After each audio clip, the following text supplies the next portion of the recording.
আসসালামু আলাইকুম।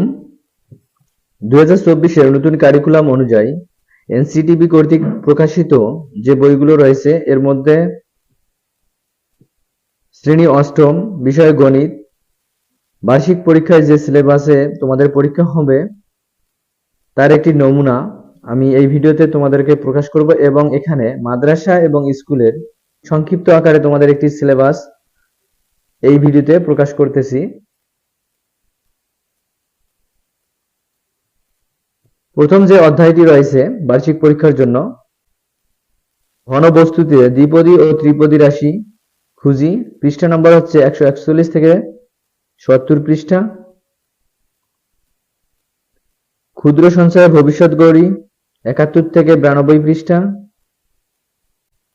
জমির নকশায় ত্রিভুজ ও চতুর্ভুজ পৃষ্ঠা নাম্বার 93 থেকে 124 পৃষ্ঠা। অবস্থান মানচিত্রে স্থানাঙ্ক জ্যামিতি 125 থেকে 146 পৃষ্ঠা। পরিমাপে প্রতিসমতা প্রয়োগ 181 থেকে 188 পৃষ্ঠা।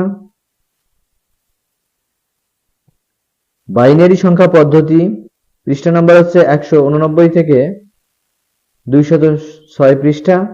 তোমাদের সিলেবাসে শেষে যে অধ্যায়টি রয়েছে তথ্য বুঝে সিদ্ধান্ত নেই, পৃষ্ঠা নাম্বার হচ্ছে 207 থেকে 243 পৃষ্ঠা। তোমাদের এই ভিডিওতে যে সিলেবাসটি আমি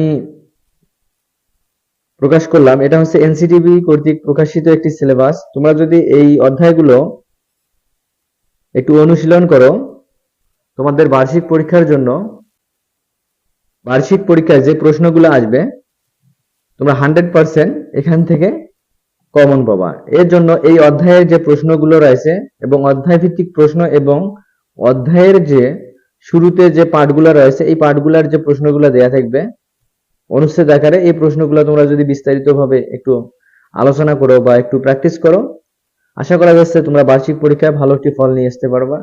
এবং এই অধ্যায়ের বিষয়ভিত্তিক যে আলোচনাগুলো রয়েছে বা অঙ্কের যে সমাধানগুলো রয়েছে এগুলো পেতে গেলে আমাদের এই চ্যানেলে একটি প্লেলিস্ট রয়েছে, এখান থেকে তোমরা অধ্যায় ভিত্তিক যে অঙ্কের সমাধানগুলো দেখে নিতে পারো। যদি এখান থেকে বুঝতে সমস্যা হয় কমেন্ট বক্সে কমেন্ট করবা, আমি পরবর্তী ভিডিওতে তোমাদের অঙ্কগুলোর সমাধান করে দেওয়ার চেষ্টা করব। সে পর্যন্ত ভালো থাকি, ধন্যবাদ।